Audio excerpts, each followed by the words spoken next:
Ho, ho, ho, ha ha, all aboard Santa's sleigh, or should I say all aboard the libation bus for what was an absolutely awful episode of Monday Night Raw yet again. Like I've been saying for the last week or two at this point, nothing of meaning is going to happen inside of WWE until Raw on Netflix. Until that premiere, until we get the furthering in the match with Punk and Rollins, the match with Roman and Solo, The Rock's gonna probably show up, John Cena will be there, Cody Rhodes will likely be there. Everything that really matters is going to start kicking off for the Mania season, for Mania 41 on that episode. Everything before is just ancillary content to help finish off the year of Raw and SmackDown for WWE. That's all it is, right? And this episode was just egregiously boring. The only things that actually had me laughing or somewhat enjoying myself were the stupid advertisements for garbage movies throughout the entire show. Like Nosferatu, whatever that movie is coming out on Christmas. Like, dude, this movie looks atrocious. You get what I'm saying? And the whole thing, though, was the funniness of Willem Dafoe, who plays Green Goblin. And in the movie, all these horror movie trailers now, like Wolfman and Nosferatu, and they're all doing the same thing, right? You'll see a bunch of clips, and then all of a sudden it just cuts. It's like, oh, well, last night I was... And then it just, it's just a horror editing cutting. And it's very weird, it's very hilarious, and it's funny to watch. But outside of that, this show was atrocious. We started off with Drew and Sami Zayn cutting a promo against each other. This promo, I will be honest, was very good. It was very good. The only problem with it was the actual story and reasonings behind it. Now, Sami Zayn was the clear standout here. He was simply amazing. But let's talk about what Drew McIntyre was saying first. He comes out, he basically talks about how over the last couple months, he's been taking his break after he got beat at Bad Blood. He's been going home he went back home to Scotland, obviously, you know what I'm saying? Because, what's it called? He was basically saying how, he basically had, funerals he missed, he's had weddings he's missed, he's had parties he's missed, events he's missed with his family and friends over the last, few years with all the stuff he's been grinding in WWE. He's basically complaining how he wasn't able to go to any of that, and while he had his off time, only one person hit him up. A lot of people are theorizing that The Rock is the person who hit him up, apparently, to set up why he's even involving himself with this bloodline stuff. I think that's a stretch, but that's what Drew McIntyre says. And then he basically gets to the bottom line. He's like, look, while I was sitting here grinding for you guys week in, week out, year after year, you chose to, support CM Punk over me. So I'm done with all of you guys, right? Now I'm just here to attack. I'm here to punish people, and I'm here to take back what's mine. And then he starts ranting about how CM Punk and Roman Reigns are the real villains of WWE, and how McIntyre continues to fight and doesn't get the reward that he deserves and the credit that he deserves for helping this company, right? But at the end of the day, this is just a bunch of complaining. It is a bunch of nonsensical just complaining the entire time. Drew McIntyre, in my personal opinion, is the MVP of WWE in 2024. And quite frankly, the way that he has been treated the last couple months, specifically since like August or like September, has been atrocious. It's been atrocious. He hasn't even been here for 2 of the last 4 months. You get what I'm saying? But Drew McIntyre, right, his character was engaging at first. It was interesting when he was just hating on people, and I felt like he actually had a reason to go at Punk because Punk was costing him title opportunities. Rollins was kind of in his way as well, and that was a good feud that they had going on, right? But now he's just hating just to hate. It makes no sense anymore. He's clinging on to stuff that happened 2.5 years ago. Why are you mad at Jey Uso and Sami Zayn and Jimmy Uso and Roman Reigns?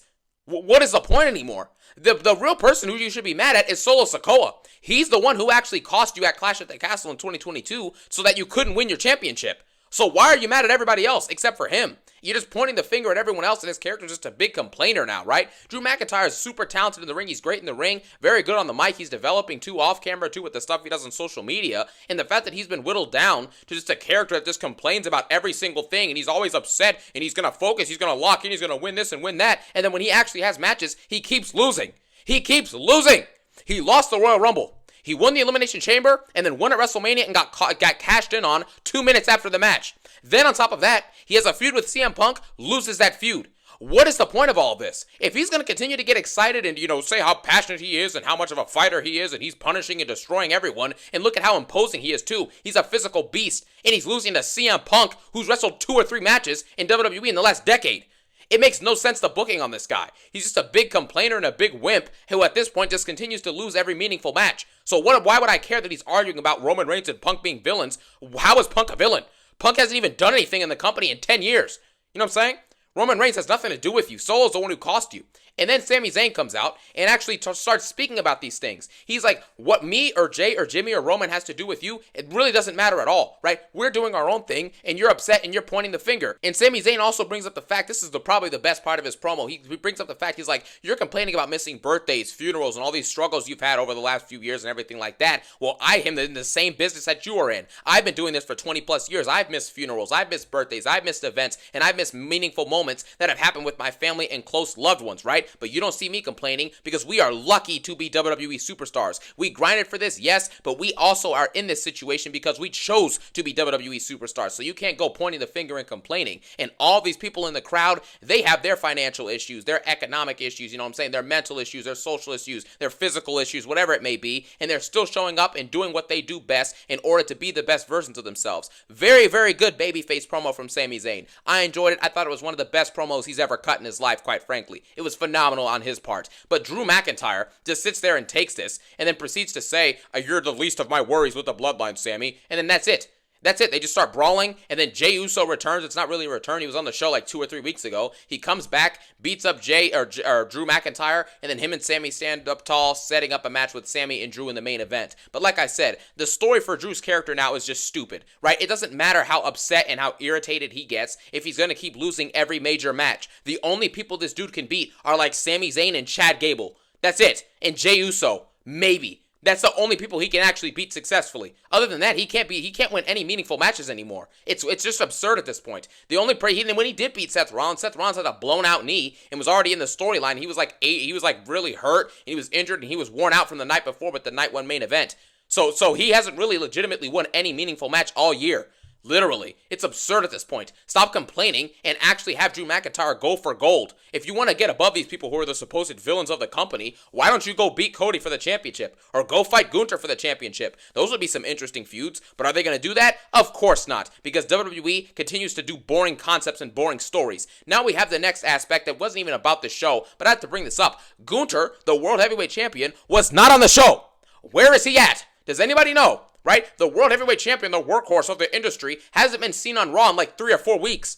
It's absurd how this dude just takes random 2 or 3 week leaves of absences at any point he really feels like. It's absurd, man. This dude contributes absolutely nothing. He's not wrestling. He is not cutting promos. When he cuts promos, he's normally 90% of the time not cutting any average or above average promos. He's cutting below mid promos. So what does this dude contribute? Nobody buys this merch, so I don't know what Gunther's even adding at this point. Take the belt off of him, and please, if he's not going to show up, fire this dude, or move him to SmackDown, or move him to NXT. I don't really care anymore about this stuff. Put the World Championship on someone who's going to elevate the title, make it feel meaningful, defend it consistently, cut good promos, and actually build the storytelling in the feuds revolving around the championship. The people who can do that are people like LA Knight. Logan Paul, who's coming to Raw, I think would be a World Championship candidate because he wrestles amazing matches. He's a very good promo worker. He's one of the most athletic wrestlers on the planet, and he has he's a draw, right? He's an actual draw. Other than that, who else are you going to give it to? LA Knight, another great option, obviously. Him and Logan Paul, I think, would be good for it. And then you can even think about Braun Breaker down the line. You get what I'm saying? Or someone like John Cena, right? Taking it off of my Mania. Just something. Somebody figure it out, man. Because this championship reign has been atrocious, and nothing has been good about it. So, I don't even understand what's happening with this.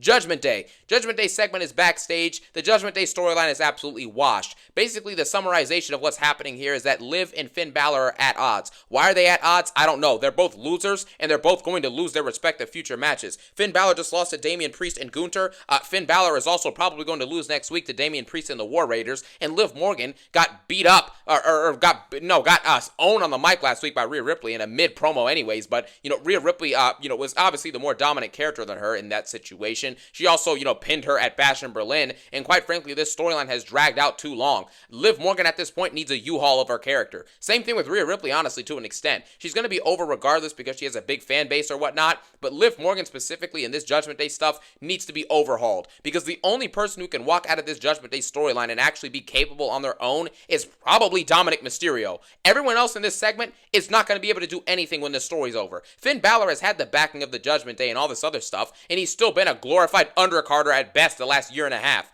So if this isn't enough to cut it, He just doesn't have it anymore. It's over. The booking system doesn't want him to win, and he's not really good enough anymore at his segments, and he's decent in his matches, obviously. He's a good in-ring wrestler, but he doesn't have it anymore, man. And we have to accept it, and we have to move on, because at this point, we're just wasting time. You're wasting the audience's time, and you're wasting out championship reigns. Liv Morgan should not be champion if she's not contributing anything new, right? You get what I'm saying? Finn Balor should not be, straddled by the Judgment Day if he can maybe be doing something better outside of the Judgment Day. It's just bad booking. Like, this episode, literally, from start to finish, was just showing you all the flaws and inconsistencies and bad content that WWE puts out on a weekly basis, and it basically was explaining to us why these stories don't work. Every single segment was just showing you why this stuff isn't working. It's very sad, but it's true. Then we have Io Sky. During this match, I was busy, so I didn't really watch any of this match. I didn't see any of this match, quite frankly, except for like 20 seconds of it on X or Twitter, whatever you want to call it, right? But Io Sky won this match in the Intercontinental Championship Tournament. She was subbed in for Kairi Sane, who was written off with an injury, obviously. I'm not sure if the injury was real or not, probably kayfabe, but anyways, she wins the match, and she advances to the next round here. It looks like she's going to fight Lyra Valkyria next week. That should actually be a pretty solid match. I'm sure, I didn't watch this match, obviously, but I'm sure Io Sky just carried it the whole way and did all the great spots and all the good moves. So it is what it is. Nobody cares. Probably what's going to happen is Io Sky may fight Dakota Kai for the Intercontinental Championship, or she's probably going to end up fighting Lyra Valkyria. You know what I'm saying? Lyra Valkyria versus Dakota Kai for the IC belt. I don't care who wins this. This belt means absolutely nothing to me personally, but Io versus Dakota could be a cool dynamic, so who knows? Then we get Chad Gable versus Tazawa. This was a glorified squash match, and Tazawa was getting German suplex so hard on his upper back / the back of his neck area that he literally was growing welts and like red spots all over it, man. Tazawa just comes out the job. It's actually very unfortunate for the guy, man. I wonder how the person behind the character of Tazawa is actually taking the way that he's treated with this company. He's just going out to get jobbed out in the most embarrassing ways possible. Like, he's gonna make money off of this, obviously, because he's a pro wrestler, but it's like, bro, you know what I'm saying? Like, you're just getting treated like a joke. I don't care how small he is, he can at least contribute something more than just being comedic relief. But some people are content with just being comedic relief characters because it works amazingly, right? But some of them, they're just not even, it's not even funny at this point, it's just actually they're a joke, right? Like, R-Truth is absolutely hilarious, and he's gonna go down as a legend. Tazawa is not gonna go down as a legend. He's gonna go down as just an absolute joke that was a jobber that got made fun of and destroyed in all these matches and segments. You get what I'm saying? So, I don't know, man. It is what it is. After this match, American Made basically walks in the ring and tries to beat up on Tazawa. Chad Gable's already beaten up on him. And then after that, Otis gets in the ring and does like the big like jiggle thing he does. He like starts vibrating and jiggling himself. And then American Made just walks out. This is how you book teams poorly. If there are 3 people on that team versus 1 individual in Otis, why in the world are the 3 people who are supposed to be, solid mid-carders and growing up in the division, like the Creed brothers are supposed to be growing into the division and becoming threats in the tag team division, and all of a sudden, they're side by side with Chad Gable, who is allegedly supposed to be better than Otis, and they're all walking away because Otis started jiggling for 2 seconds. You see what I'm saying? The booking here is atrocious. There is no point to care about these storylines or these wrestlers or these teams if there is no reason given to us to do so. Do you understand what I'm saying? Why in the world would I care about American Made if they can't even take Otis in a 3-on-1? If they can't even do that, why should I care that they get a tag match versus like the War Raiders or Rey Mysterio and Dragon Lee or any of these other people? It doesn't matter. So that's that. Then we get Damian Priest versus Dominic Mysterio. This match was basically lasted 4 minutes and it didn't matter. It was interrupted by JD McDonough, who was basically dressed up in a Santa outfit. Damian Priest beats the crap out of him, and then Finn Balor gets involved, beats up Damian Priest for a second, and then the War Raiders come out to help him fight against the Judgment Day. Damian Priest hits a South of Heaven on Finn Balor. The War Raiders hit the War Machine on Dominic Mysterio, I think it was, or JD, one of the two, and then they're all standing tall at the end of it, and that is pretty much that. I don't care about Damian Priest. I don't care about Finn Balor. The Damian Priest and Finn Balor story was an absolute failure, because when Finn Balor turned on him at SummerSlam, I thought that was a very good moment. I really did, and I thought it was going to set up the trajectory of what would be a decent mid-card feud that didn't really need a championship. But instead, it didn't develop well, it wasn't executed well, the fans aren't receiving it that well, and quite frankly, it's going pretty bad at the moment, right? I'm sure they're going to cut this feud off at some point soon, because right now, Damian Priest has just been in mid-card purgatory. Same thing with Finn Balor. He's been in undercard purgatory, just wrestling meaningless matches that haven't developed this feud at all. So Again, man, I don't know what's happening here. Dominic Mysterio, I think, needs to disband from this group because he's clearly the most talented out of all these people. Arguably, the only one close is Finn Balor. But you know what I'm saying? Like, what Finn Balor doesn't have, like, outside of the ring, I feel like Dominic Mysterio has those kind of qualities. And what Dominic Mysterio doesn't have in the ring, Finn Balor has those kind of qualities. So it balances out. Both of them have a decent chance to be solid mid-carders if they left the Judgment Day. But the fact is that that's not going to happen anytime soon because for some reason the booking is just prohibiting it from happening. So it is what it is, man. Then we get Seth Rollins in a little interview segment, and goodness gracious, I am tired of these interviews. A backstage segment. Jackie Redmond this, Kathy Kelly this, Jackie Redmond that, Kathy this, Kathy that, Kathy this, Kathy that. I don't care anymore about this nonsense, man. I'm tired of the interviews. If CM Punk and Seth Rollins were just under the same roof last week, why are you advertising that they're going to be under the same roof next week? It doesn't make any sense. So what? They're under the same roof this week. Why don't you just have a backstage interview segment between the two? Why couldn't you just do that? That would have been a good, fun segment to do, a good, interesting and intriguing segment, but they don't do that. They do this interview, and Seth Rollins is basically just complaining about the same stuff over and over and over again. CM Punk left the industry, and now he's back. He's an absolute hypocrite, and I just can't do that, man. It's eating away at me. But this match, luckily, is going to be violent. I'm going to unlock the demon and beast that's inside of me, and I'm going to destroy and end CM Punk once and for all. That's basically what Seth Rollins says, but how are you going to end him and destroy him and, let the demon out in a match that's absolutely has nothing, no, it's not a no-holds-barred. It's just a normal one-on-one singles match. Where are the stipulations? This is supposed to be a blood feud, and this feud felt hotter in the early parts of this year and even at the end of last year than it does now. You know what I'm saying? You can feel the vitriol, the hatred, and the just angst between these two. You know what I'm saying? Last year and even earlier this year. But you can't really feel that much anymore recently because they've had a decent promo or two in the last couple months, but for the most part, they've been kept separated from each other or have some stupid brawl segment or haven't really gotten to air their grievances completely, at least on a multiple time basis. Airing your grievances once in a 3-month span is not enough. This is supposed to be a blood feud. Seth Rollins sat here and grinded for this company for a decade while CM Punk bashed it and then came back to the same company he was bashing because he needed a check. How in the world is this getting just left unchecked, no pun intended? Seth Rollins is just okay with doing interview segments? That's it? Where is the bad blood feud promos? How is it that CM Punk and Drew McIntyre, with no real actual story underlying and outside of the kayfabe stuff, right? How are they able to make a good feud? A very good feud, right? But Rollins and Punk are just creating a feud that's average given the circumstances. For all the backstage and real life drama that's happened between these two, for this feud to genuinely just be solid or decent is absurd. This feud should be magnificent. This should be one of the greatest feuds of all time.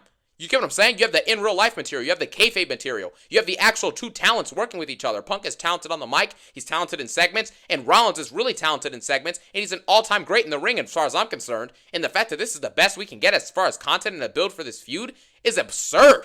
It is embarrassing, man. This is a very underwhelming feud and a very disappointing feud so far. Maybe something picks up next week when they're advertised to be under the same roof. But, I don't know, man. Very ridiculous. I'm not a fan of these backstage interviews. Then we have Miz versus Dexter Lumis. I'm going to just quickly rant on this. Nobody cares about The Miz, and nobody cares about Dexter Lumis. The Miz at this point should probably just go back to doing backstage segments and promos only. Stop wrestling. It's not that he's bad at wrestling, but his storylines are dead. They're dead. This dude was main eventing WrestleManias and beating John Cena and winning championship gold, actual world championship gold, you know what I'm saying? Not the fact that they say he's a 20-time champion when all the titles are tag team or US belts or intercontinental belts. Nobody cares about the undercard or midcard belts, you know what I'm saying? However, how is this even a match?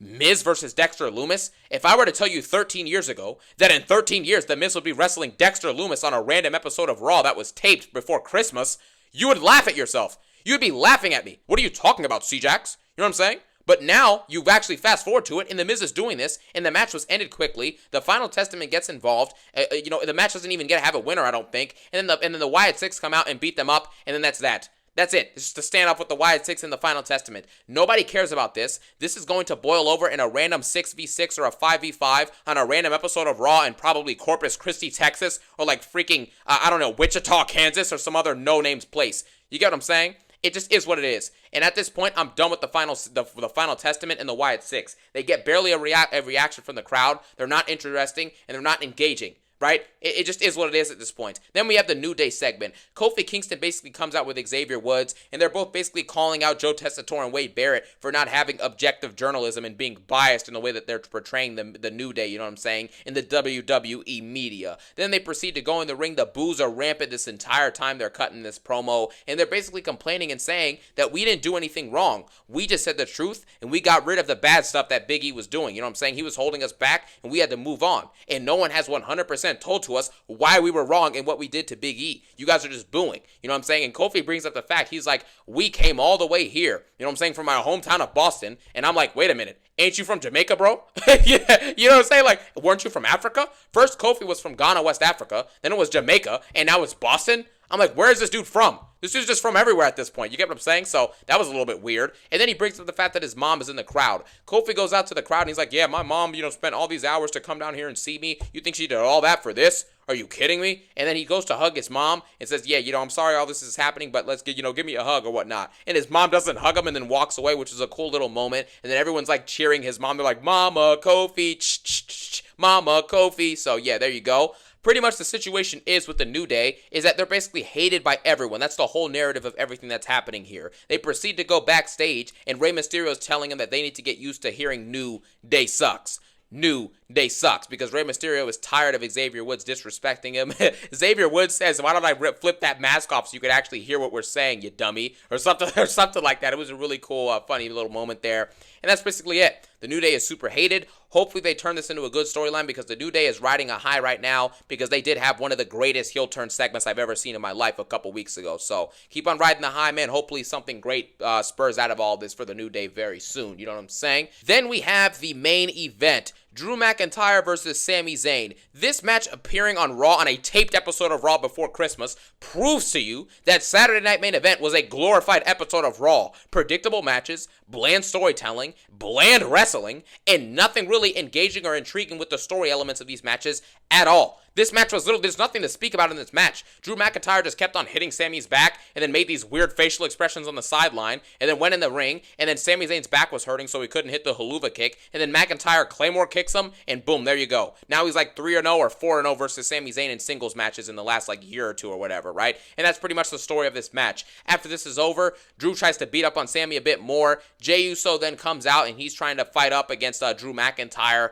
and then the new bloodline comes in and beats the crap out of Jey Uso. Jey Uso was doing like this, the thing he does with his hands after he does like those little Uso hits or whatever with his right hand, and then he tried to do that, and then I thought Solo was gonna spike him as soon as he did that. That would have been hilarious if that happened. However, that's not what happened. Jacob Fatu and Tama Tonga just dominate and beat the crap out of this dude. Tama Tonga wrestles so aggressively and so egregiously that every move he does looks real, because he looks like he's actually trying to hurt people or damage someone. Like, this dude wrestles with straight anger and rage and aggressiveness, and I kind of like it. It's really cool. He has his own character carved out for himself. It's a good thing with him. But yeah, Solo, Jacob Fatu, and Tama Tonga beat the crap out of Jey Uso and Sami Zayn, lay them over each other, raise the ones up, and that is pretty much the end of the episode. This is obviously teasing, you know what I'm saying, that Solo Sikoa and Jacob Fatu and Tama Tonga are probably going to be interacting with Jey and Sami at some point soon. Whether it's next week or on the Raw Netflix, they are going to be interacting with each other. I'm sure during the Roman versus Solo match,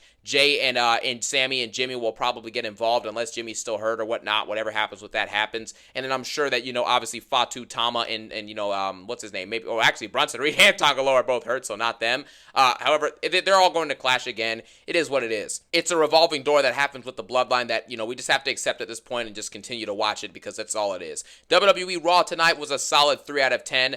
It was an absolute disaster. I'm downgrading it to a 2 out of 10, quite frankly. Nothing engaging happened. Nothing meaningful happened. The storytelling was bland and very, very nonsensical. And quite frankly, I didn't enjoy this episode really at all, outside of the commercials for Nosferatu and the Northman or whatever the movie's called, the Wolfman, with the weird horror editing cuts that are pretty hilarious and jarring. This was a 2 out of 10 though. Bad episode, same old content. Nothing is going to happen until January 6th, Raw on Netflix debut. debut. Tomorrow, expect a massive video from me. There will be a 1 hour plus video of me ranking every single PLE match that I've seen in 2024, okay? So get ready for that. It's going to be a nice little sit-down video, solid hour plus worth of content, and I hope you guys enjoy it when it is posted. It will be out tomorrow, Tuesday, before Christmas. Hopefully all of you guys have a phenomenal Christmas. I wish everyone a happy holidays, and as usual, I thank you for watching this video. Let me know your thoughts on Raw in the comment section below, and have a phenomenal day. Peace out. One love.